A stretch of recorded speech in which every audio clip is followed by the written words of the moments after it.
My father, Maurice Stack, was one of the most honorable men I've ever known. He had a sense of fairness which made a lasting impact on almost everyone who met him. In fact, he repeatedly gave me the benefit of the doubt so many times, I told him I'd vote for him for president if he'd just run for the office.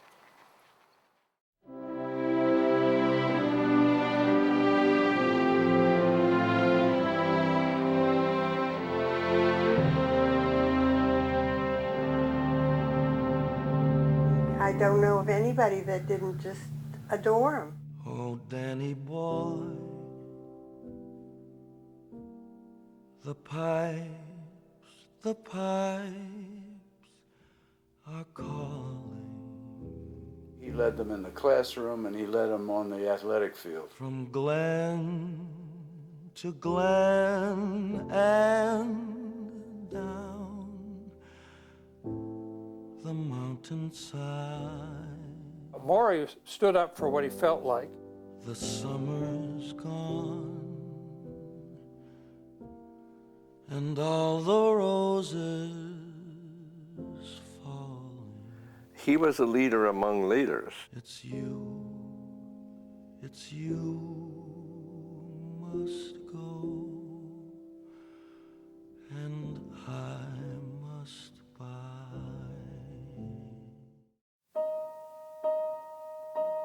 Dad was born in Watervliet, New York, toward the end of 1930. His mother, Julia, worked tirelessly to make sure he received a good education during the worst of economic times. First at LaSalle Institute, where he also began honing his baseball skills, and later at Siena College, where those skills made him a force to be reckoned with.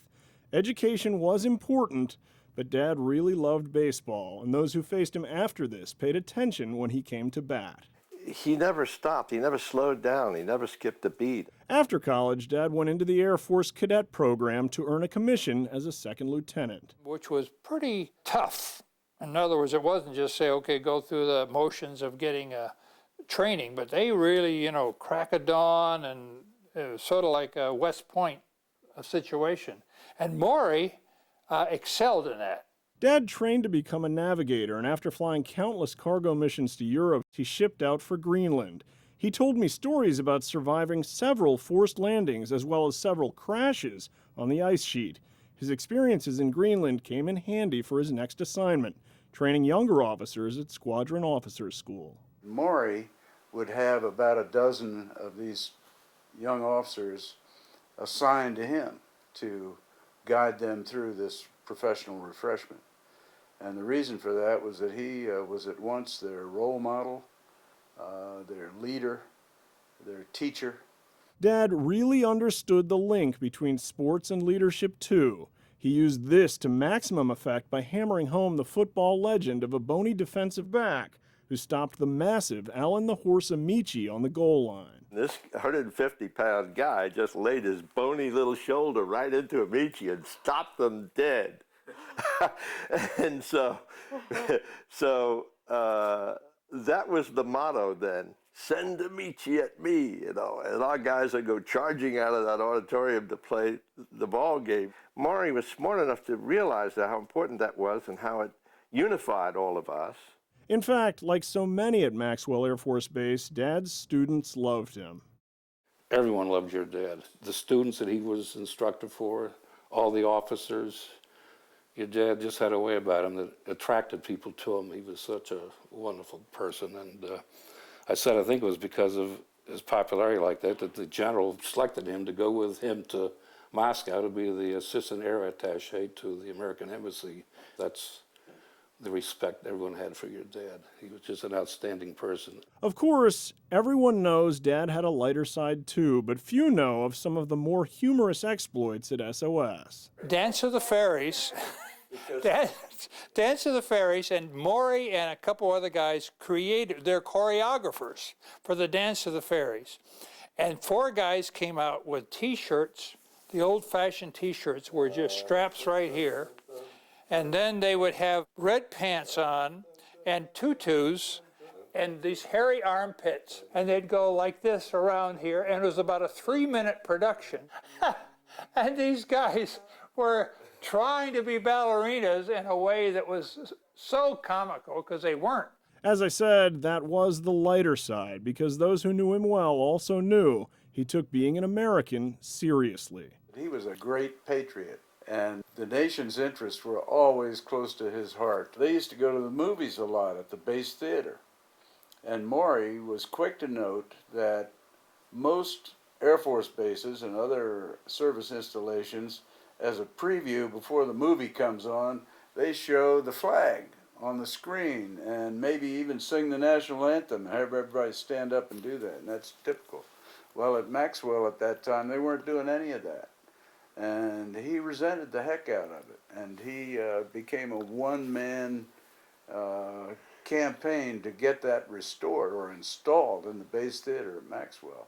As SOS was winding down, Dad began looking forward to his Moscow assignment, relishing the chance to dive into Russian culture.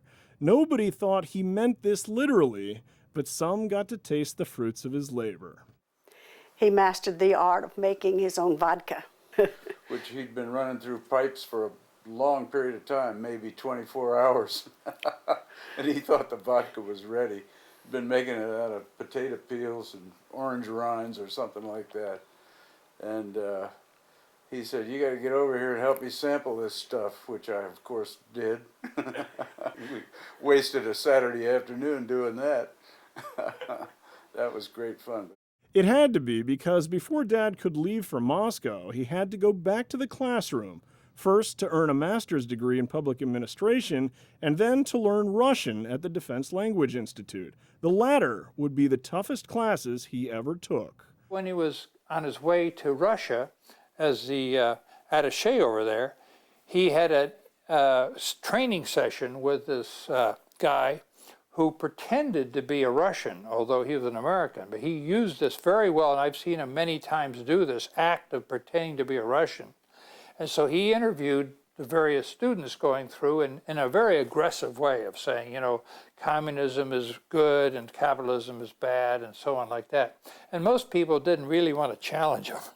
But Maury, I talked about this guy. Maury said, "Oh yeah, I remember that guy." And he, in effect, was saying, "This is right," and Maury was right in his face saying, "Hey, this is a bunch of baloney. Capitalism and democracy in America is where it's at, and it's not just the Russian thing." When Merrill and I came over to England, when he was stationed there for training to be a spy, he was always walking around with a pair of binoculars around his neck. I said, what are you supposed to be doing? He says, no, they're training me to be a spy. I'm supposed to look at buildings and figure out how high they were. Now, I said, they're going to look at it and say, "You look like a spy." Perhaps Dad thought someone with the looks of Sean Connery would be so obvious, no one would ever believe it. I think I was more practicing with my camera than anything else. The spy game, don't get caught.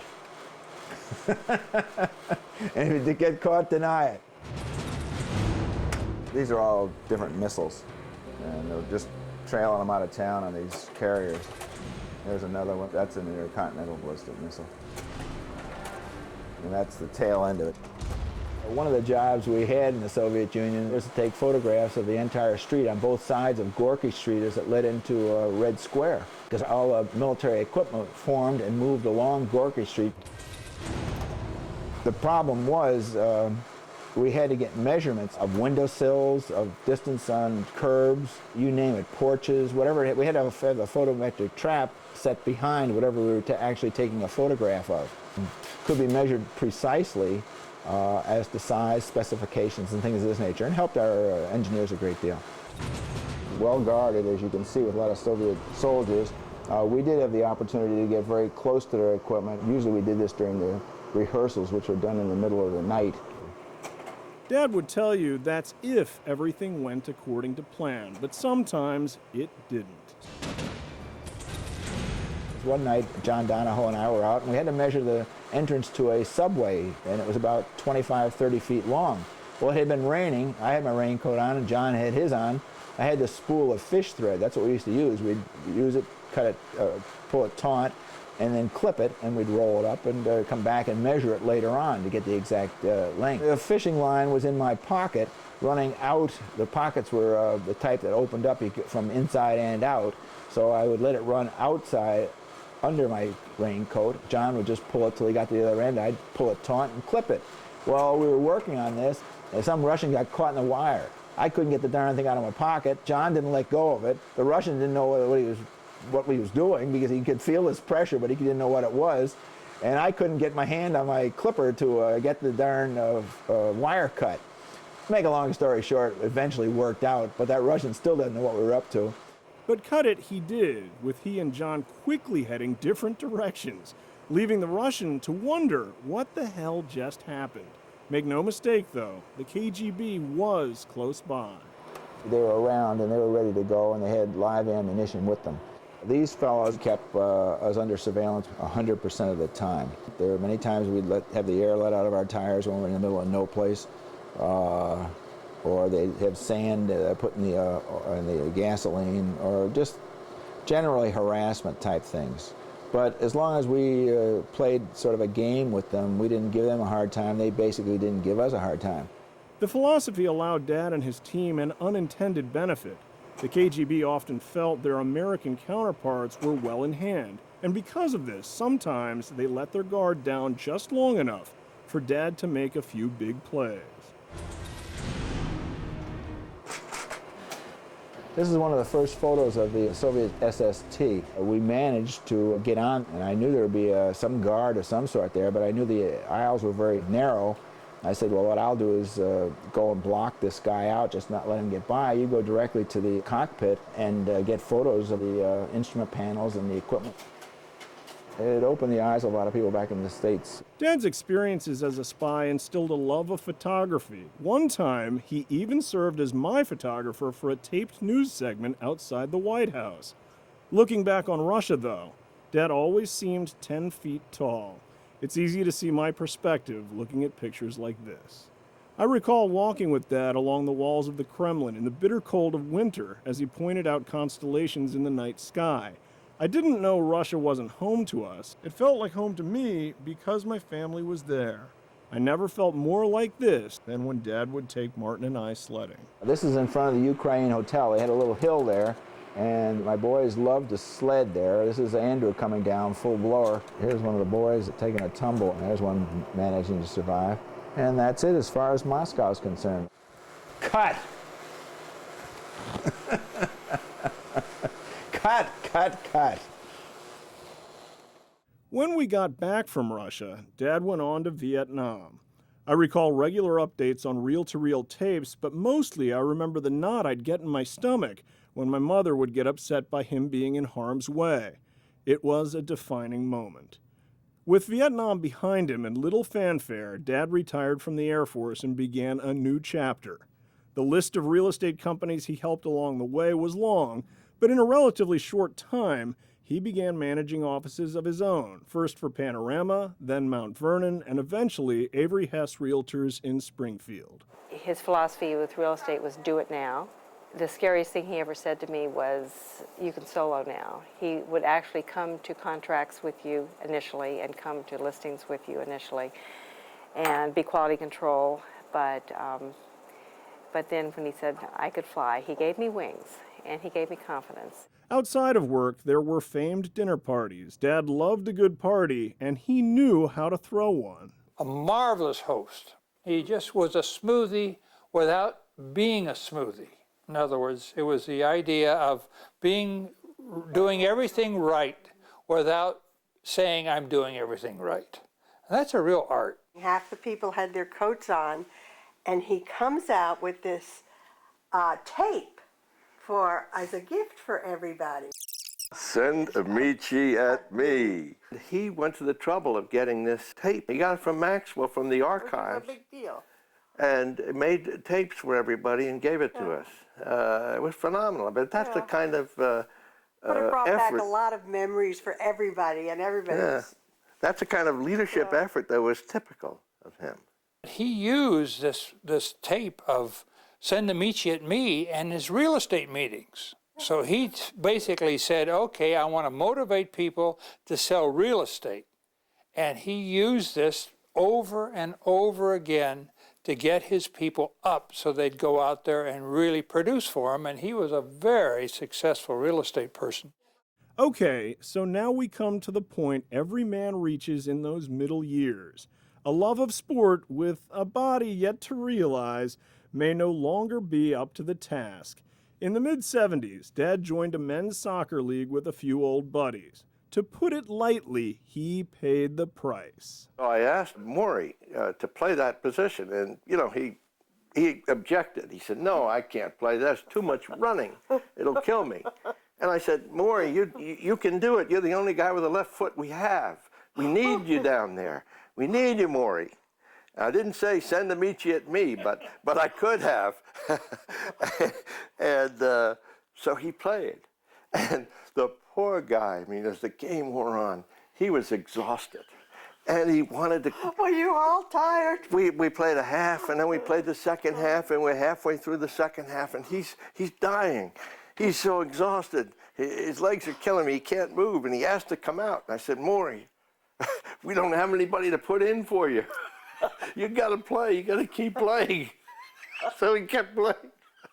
Never gave up. And he collapsed at the end of the game. And years later, whenever we'd talk about that, he'd, shake his fist at me, but we'd laugh like crazy. Dad was lucky enough to maintain lifelong friendships with many of his old friends, be they from high school, college, the Air Force, or real estate. A few spent some of his final days with him in Florida this spring. He made sure he met them again. He kept a list. He never forgot, and they never forgot him. When my dad was so sick, Maury would come regularly, and we became friends on so many different levels. I knew that I could trust him with anything. Beyond trust, those who knew him well always appreciated the humor he brought to most any occasion. Like the time he and Karen showed up for a dinner party wearing only bathrobes. Hey, the invitation said dress casual. He not only had humor, he knew how to make people enjoy whatever he was enjoying. Dad did have a great sense of humor, but he could never make a long story short. I suppose it was his gift of Irish gab. He was extremely proud of his heritage, and if you gave him enough time, he'd tell you where our family was from in Ireland. Dad loved to travel, and with Karen by his side, spent many of his later years traveling the world. They flew on the Concorde and sailed on the QE2, in between spending time with family. Dad and I had more than a few outings of our own, from Utah's Arches to Bavaria's Neuschwanstein. The times were hard to beat. I have just a tremendous, tremendous respect and friendship and love for Maury's dad. For you will bend and tell me that you love me. We love you, Dad. And I shall sleep in peace until you come to me.